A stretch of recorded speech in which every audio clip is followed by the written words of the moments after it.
పుణ్యం కొద్దే పురుషుడు, దానం కొద్దే బిడ్డ అని పెద్దవాళ్ళు ఒక సామెత చెప్పారు కదండి. మరి ఫ్రెండ్ కావాలంటే ఏ సామెత వాడతారో నాకు తెలియదు కానండి, ఒక మంచి ఫ్రెండ్, బెస్ట్ ఫ్రెండ్ కావాలని పెళ్ళైనప్పటి నుంచి 7 ఏళ్ళుగా ప్రయత్నిస్తానండి. ఎవ్వరూ అంతగా దగ్గర అవ్వలేదండి. ఇంకా చాలామంది చెప్పేవాళ్ళు మనీ ఖర్చు పెట్టాలి, వాళ్ళతో స్పెండ్ చేయాలి అని చెప్పి మనీ కూడా ఖర్చు పెట్టానండి నేను. అయినా సరే నాకు హార్ట్ఫుల్గా ఎవరూ అనిపించలేదండి. ఎక్కడో ఒక దగ్గర వాళ్ళ రియాలిటీ చూపించేవాళ్ళు.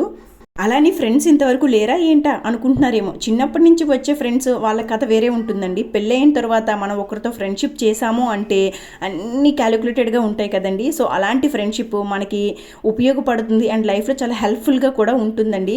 ఒక మంచి ఫ్రెండ్ అనేది నిజంగా వరం అనుకోవాలండి. ఇంతవరకు నాకైతే అట్లాంటి ఫ్రెండ్ దొరకలేదండి. నేను చాలామందిని చూస్తూ ఉంటాను.